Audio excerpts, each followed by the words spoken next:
October 1996, in the quiet Dutch town of Sassenheim. Before dawn, a team of heavily armed officers storms through the gates of a luxury villa. They know exactly who they're looking for, and they're prepared for war. Inside, amid plush furnishings and high-tech security, they find what they expected. Piles of cash, stacks of cocaine and cannabis, even hand grenades and military-grade CS gas canisters. The haul is worth over £100 million. At the center of it all, caught in the raid, is a Liverpool-born gangster with a wry smile on his face. This is Curtis "Cocky" Warren, once Interpol's most wanted target. A man who built a global drug empire from nothing, and now a prisoner surrounded by the spoils of his own empire.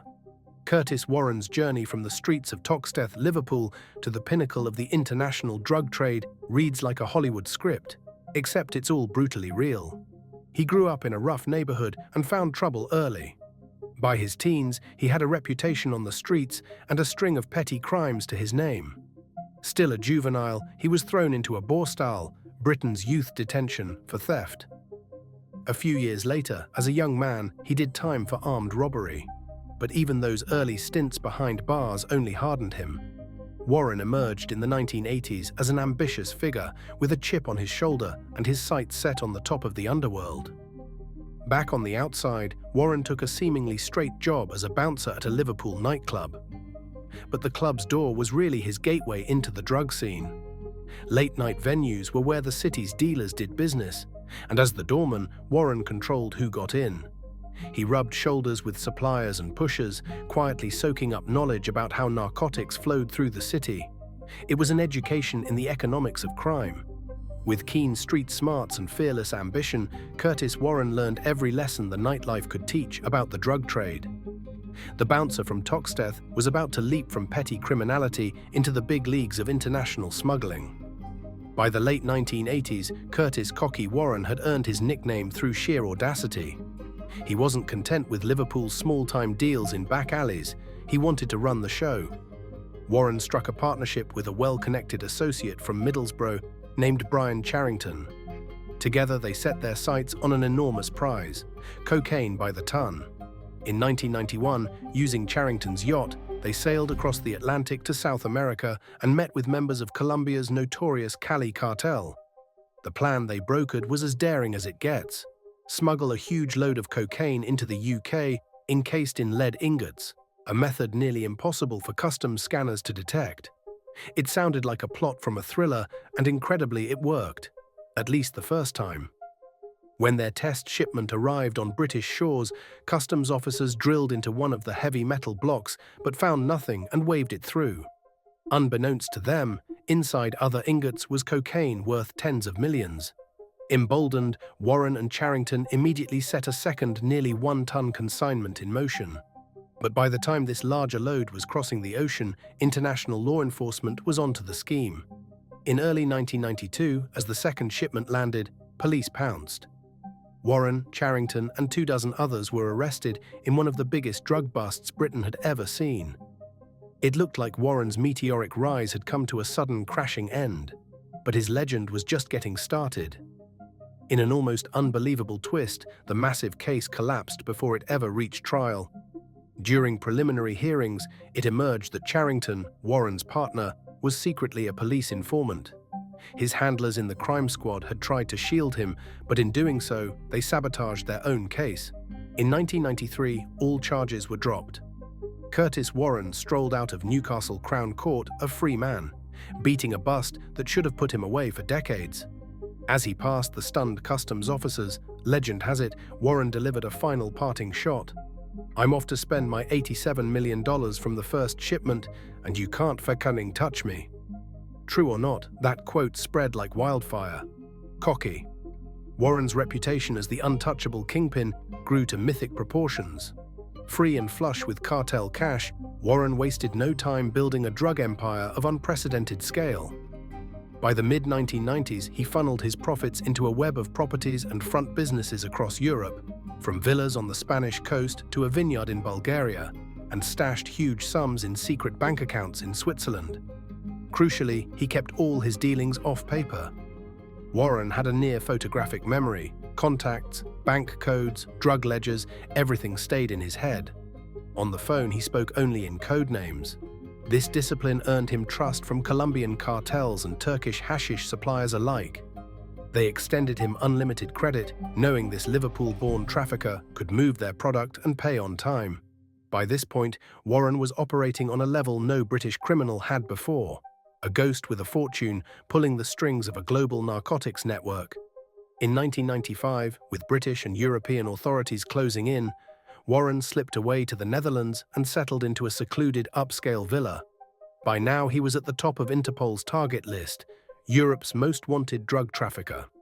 Law enforcement from multiple countries was tracking his moves, waiting for any misstep. It came on an October morning in 1996, the very raid we began with. Dutch special forces smashed into Warren's Sassenheim hideout and caught him red-handed.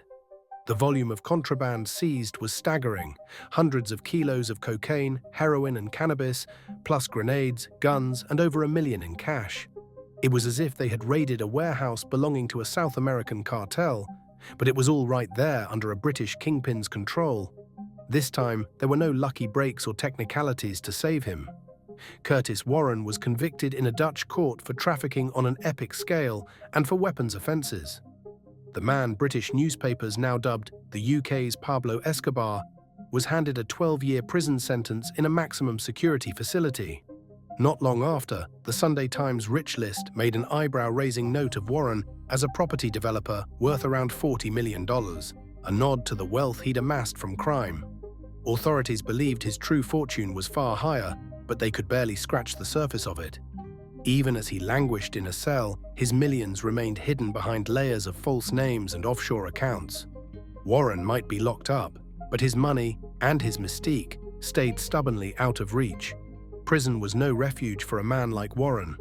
In 1999, at a Dutch prison, a fellow inmate tried to attack him in the exercise yard. Warren fought back viciously, and the man later died of his injuries. Warren claimed self-defense, but Dutch judges ruled he used excessive force. He was convicted of manslaughter and had 4 years added to his sentence. It was a grim reminder that even behind bars, Curtis Warren was still living by the law of the jungle. Astonishingly, incarceration barely slowed his illicit activities. Dutch authorities alleged that even in solitary confinement, Warren was trying to orchestrate drug deals through messengers on the outside. In 2005, they charged him with running a smuggling ring from his prison cell. Considered so dangerous that he was shuffled between 6 prisons for security, Warren went on trial yet again. He was initially found guilty, though he later won an appeal on a technicality. By the time he finally walked free in June 2007, he had spent about 10 years in Dutch custody, much of it in isolation. The question loomed, after a decade locked away, would cocky Warren pick up right where he left off? Curtis Warren stepped out of prison in the Netherlands in 2007, a free man, and almost immediately went back to doing what he knew best. Now in his mid-40s, after years behind bars, he might have chosen to keep a low profile. Instead, within weeks he surfaced in the tiny Channel Island of Jersey, apparently drawn by its lucrative drug market. On Jersey, cocaine and cannabis sold for triple their UK price, the kind of profit margin Warren couldn't resist. He quietly began plotting to smuggle a large shipment of cannabis into the island, partnering with a handful of trusted Liverpool associates. It was a brazen move by a man who had been free for barely a month, but law enforcement was already onto Warren from the moment he set foot in Jersey. After weeks of secret surveillance, tailing him on country lanes, monitoring his phone calls, the authorities decided to strike before any drugs changed hands. In July 2007, before Warren's Jersey smuggling plot could unfold, armed officers cornered him in a car and arrested him. The Underworld boss, who thought he was steps ahead, had been under the microscope all along. Curtis "Cocky" Warren, once again, found himself in handcuffs, facing yet another major trial. His 2009 trial in Jersey was a spectacle. Here was Britain's most infamous drug lord being prosecuted on a peaceful island more accustomed to tourists than gangsters. Warren's lawyers fought hard, challenging the covert surveillance tactics. But the evidence against him was overwhelming. In October 2009, he was found guilty of the Jersey conspiracy. That December, he was handed a 13-year prison sentence. Warren betrayed no emotion as the judge delivered the term. The man who once sat atop a multi-million-pound drug empire was now destined to spend another long stretch behind bars. Determined to hit him where it hurt, authorities slapped Warren with a nearly $200 million confiscation order, essentially a bill for his drug profits. He refused to pay a penny, choosing to serve extra years rather than give up his hidden fortune. In the end, he served around 14 years for the Jersey case, much of it in Britain's toughest prisons. Out of sight and growing older, he faded from public view. Yet within the underworld, his name lived on as a legend, a cautionary example of how even the mightiest crime lords eventually fall. In late 2022, Curtis "Cocky" Warren finally walked out of prison again, now pushing 60 and visibly grayed, with decades behind bars. The world he returned to had changed beyond recognition.